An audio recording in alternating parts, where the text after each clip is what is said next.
Hey everyone, my name is Ayanda Nhlapo and you're watching Joburg Today. Uber has called on government to step in and assist in resolving the violent attacks on Uber drivers. This plea was made by Uber South Africa last week following an incident in Sandton where 3 cars were set alight during clashes.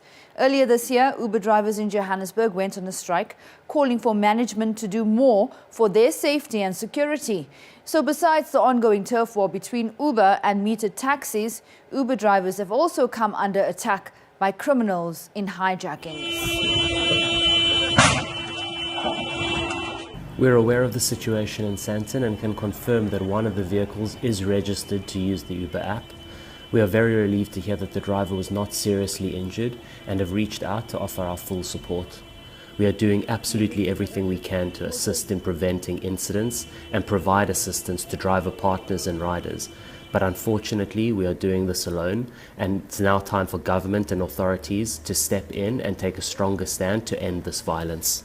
You have heard that there was an incident where a meter taxi and also Uber operated vehicle were banned. What we can say is that we are not going to allow an attack and a counter-attack and people take law unto themselves. We know that there are challenges between app-based operators who are Uber, Taxify and Zebra. It's a new innovation in the meter taxi fraternity. There is nobody who's allowed to operate any public transport facility without a permit. On the 27th of July, we informed Uber, Taxify and Zebra that their partners must apply for permits. We are impounding any vehicle that is operating illegally.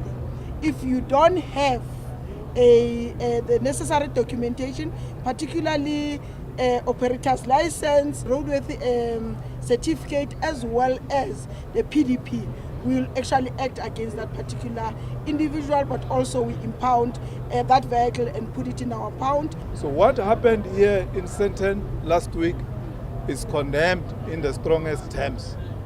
Hence, as government, we have deployed police. You can see visibility in this area in terms of law enforcers. I'm Zoni Lengubeni and you're watching Joburg Today. City Power says it has managed to restore electricity in some parts of the Johannesburg city centre which were affected by the power disruption. Restoration began over the weekend. They also earlier reported that full power should be restored by today. For over a week now, businesses have been inconvenienced due to the power outage which was caused when copper thieves gained access to an underground tunnel and burnt cables before cutting kilometers of the metals. How do you work like this? It's ridiculous. Look there. It's dark. It's very bad, eh? The systems are always down. Can't print slips, nothing. As you can see, we're using a generator. It's costing us every 2 hours about 400 bucks. We're calling upon our residents to please bear with us and understand that this is outside the control of the city, but we are doing everything possible to prevent from this happening again. A team led by the city's Group Forensic Investigative Department have arrested 2 scrapyard owners for the possession of copper cables stolen in the inner city. One of the scrapyard owners also allegedly attempted to bribe city and law enforcement officials with 10,000 rand in exchange for their silence. I'm Ray for Joburg Today.